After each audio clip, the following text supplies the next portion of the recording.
حیرت کے سمندر میں غوطے کھا رہا تھا۔ بہن نے نوٹس سے نمبر دیکھ کر فون کیا تو پتہ چلا کہ سہرش نے عدالت میں خلا کا نوٹس دے رکھا تھا اور الٹا سیدھا بول کر خود کو مظلوم بنا کر پیش کیا تو عدالت نے ان کے خاوند کو پیشی پر بلوایا، مگر ان کی طرف سے کوئی جواب نہ آنے پر عدالت نے آخر سہرش کو خلا دے دی۔ یہ سب سن کر تو ہمارے پیروں کے نیچے سے تو جیسے زمین ہی نکل گئی کہ آخر یہ سب ہو کیسے گیا؟ یہ سب نہیں ہونا چاہیے تھا۔ میرا دل یہ سب باتیں ہرگز نہیں مان رہا تھا۔ سہرش کو میں نے تمام شدتوں سے چاہا تھا اور وہ میرے ساتھ ایسا کرے گی، مگر کیوں؟ آخر کیا قصور تھا میرا؟ میں غم اور غصے میں کانپنے لگا، مگر پھر مجھے اس کی بے پرواہی یاد آئی کہ کافی ٹائم سے وہ مجھ سے الجھی الجھی سی رہنے لگی تھی۔ سمجھ نہیں آ رہی تھی کہ کیا کروں، کہاں جا کر اسے ڈھونڈوں اور اس سے پوچھوں کہ اے ظالم عورت، آخر تم نے میرے ساتھ ایسا کیوں کیا؟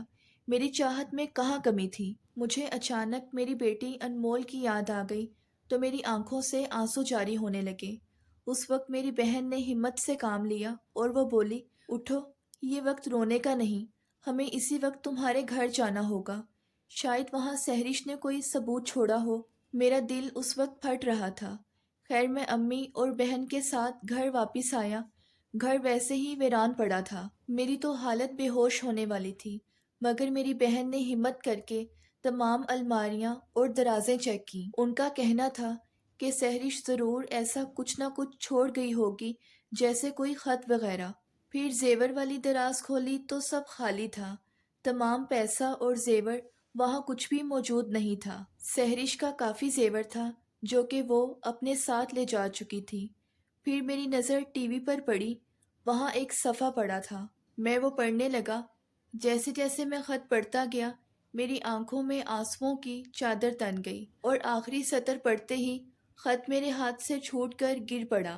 مجھ میں جو تھوڑی بہت ہمت تھی وہ بھی جواب دے گئی۔ امی اور آپا نے مجھے بہت مشکل سے سنبھالا، مگر میری حالت سنبھلنے کے قابل نہ تھی۔ آپا نے تمام بھائیوں کو فون کر کے بلایا کیونکہ یہاں تو قیامت آ کر گزر گئی تھی اور حالات اب امی اور آپا کے بس سے باہر تھے۔ بھائی مجھے ہوش میں لانے لگے، مگر میرے دماغ کو گہرا صدمہ پہنچا تھا۔ آپا نے فوراً خط اٹھایا اور پڑھنے لگی۔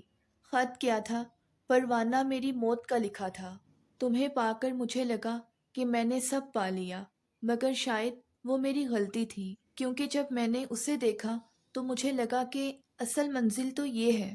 ہاں یہ سچ ہے کہ میں نے تم سے پیار کیا تھا، مگر اسے دیکھتے ہی مجھے تو جیسے عشق ہو گیا۔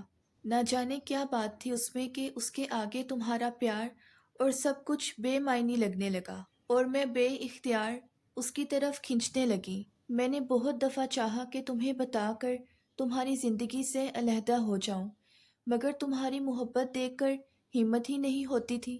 مگر یہ سچ ہے کہ اب میں تمہارے ساتھ اور نہیں رہ سکتی، اس لیے میں نے عدالت میں خلا کا مقدمہ دائر کر دیا، کیونکہ مجھے اس سے شادی کرنی تھی۔ اس کے لیے طلاق یا خلا چاہیے تھا۔ عدالت کی طرف سے جو بھی تمہارے نام پیشی کا نوٹس آتا وہ میں پھاڑ کر پھینک دیتی تھی، کیونکہ میں جانتی تھی تم کسی بھی قیمت پر مجھے چھوڑو گے نہیں، اور اس طرح تمہاری طرف سے کوئی پیش رفت نہ آنے کی بنا پر عدالت نے فیصلہ میرے حق میں دے دیا۔ اور ہاں، یہ گھر بھی میں نے بیچ دیا ہے، کیونکہ تمہیں یاد ہوگا کہ تم نے یہ میرے نام کروایا تھا اور سب پیپرز بھی میرے پاس تھے۔ 1 ماہ بعد اس کے اصل مالک آ کر قبضہ لے لیں گے، کیونکہ آگے زندگی گزارنے کے لیے مجھے پیسے چاہیے۔ انسان پیار میں خود غرض ہو جاتا ہے، اس لیے میں بھی ہو گئی، اور زیور سب میری بیٹی کا ہے۔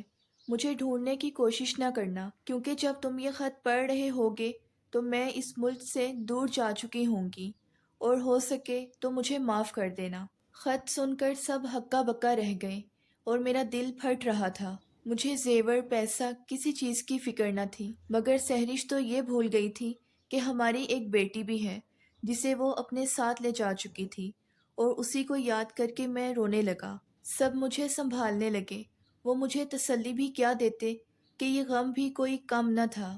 سب اسے برا بھلا بول رہے تھے کہ سہرش نے تمہاری قدر نہ کی، مگر میں کیا کرتا؟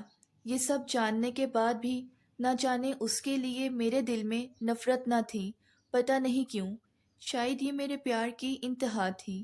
امی اور آپا سب کی آنکھوں سے آنسو رواں تھے۔ الماری سے گھر کے سیل کے پیپرز بھی مل گئے۔ میں گھر کو دیکھنے لگا، جہاں آج سے پہلے خوشیوں کی بعض گشت سنائی دیتی تھی، مگر آج وہی دیواریں میری بربادی کا تماشا دیکھ رہی تھیں۔ امی مجھے اپنے گھر لے آئیں کہ تم میرے ساتھ رہو۔ ویسے بھی امی اکیلی تھیں اور تمام بھائی الگ الگ تھے، مگر قریب ہی کے گھروں میں رہتے تھے اور ہر روز آتے جاتے تھے۔ میں اب امی کے ساتھ رہنے لگا اور میں یکسر بدل گیا۔ ہر وقت اداس، چپ چاپ گھنٹوں بیٹھا یہ سوچتا رہتا کہ کہاں مجھ سے غلطی ہوئی، کہاں کمی رہ گئی میرے پیار میں۔ آخر اللہ نے مجھے کس بات کی سزا دی؟ شاید سحرش کو بے دریغ پیار کرنا ہی میرا جرم بن گیا۔ سحرش نے مجھے میری بیٹی سے دور کر دیا۔ اس شخص نے ایسا کیا جادو کر دیا کہ تم اپنے 15 سالہ پرانے پیار، اپنے شوہر رفاقت کو چھوڑ کر چلتی بنی۔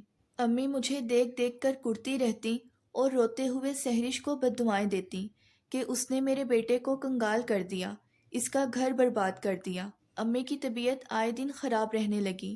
تمام بھائی آتے، میری دل جوئی کرتے، مگر میرا دل نہیں لگتا تھا۔ بھائیوں کو ان کے بچوں اور بیویوں کے ساتھ خوش دیکھتا تو سحرش اور انمول مجھے شدت سے یاد آتے۔ میں نے اپنے تعلقات چلا کر کافی پتہ لگایا، مگر دونوں کا کچھ پتہ نہ چلا کہ انہیں آسمان کھا گیا یا زمین نگل گئی۔ وقت سب سے بڑا مرہم ہے۔ روتے دھوتے 1 سال گزر گیا۔ میں بھی اب معمول کی زندگی میں آ گیا، جاب پر جاتا تھا۔ میں کام میں لگا رہتا، مگر دل میں جو آتش فشاں پھٹا تھا، اس کا علاوہ ابھی بھی اپنی تپش سے مجھے جلاتا تھا۔ مگر میں امی کے سامنے خود کو نارمل رکھتا تھا، اور اب امی مجھے دوسری شادی کا کہتی رہتی تھیں۔ بیٹا، میری زندگی کا کیا بھروسہ ہے؟ تم اپنا گھر بسا لو۔ جب تک اکیلے رہو گے، یادیں تمہارا پیچھا نہیں چھوڑیں گی۔ میری بوڑھی آنکھوں میں اب اور دکھ دیکھنے کی ہمت نہیں، مگر میرا دل نہیں مانتا تھا۔ جسے میں نے دل کی گہرائیوں سے چاہا، وہی نہ میری بن سکی، اور اب مجھے کسی اور پر یقین نہیں کرنا تھا۔ امی مجھے سمجھاتی 5 انگلیاں برابر نہیں ہوتی، مگر پھر بھی میرا دل نہیں مانتا تھا۔ اسی طرح امی کو ٹالتے ٹالتے 1 سال اور گزر گیا۔ امی اب بالکل بستر پر پڑ گئی تھیں۔ انہیں میرا ہی غم اندر ہی اندر کھائے جا رہا تھا۔ اولاد کا غم بھی بہت عجیب ہے۔ اولاد اپنی ماں کی وجہ سے اپنا غم دل میں چھپا کے رکھتی ہے، مگر ماں اپنی اولاد کے غم میں ہی ختم ہو جاتی ہے۔ اب امی مجھے بار بار یہی کہتی رہتی کہ بیٹا، تم دوسری شادی کر لو۔ امی کھانا بھی نہیں بنا سکتی تھیں کمزوری کی وجہ سے، تو بھابیاں بنا کر بھیجتی تھیں۔ بیٹا، بہو گھر آ جائے گی تو کھانے پینے کی محتاجی بھی ختم ہو جائے گی۔ بس امی کی وجہ سے میں نے ہاں کر دی، اور میری ہاں نے گویا امی کے مردہ بدن میں جیسے جان ڈال دی ہو۔ بہن کی کوشش اور امی کی دعاؤں سے مجھے ایک اچھی لڑکی مل گئی۔ بہت سادگی سے نکاح کی رسم ہوئی۔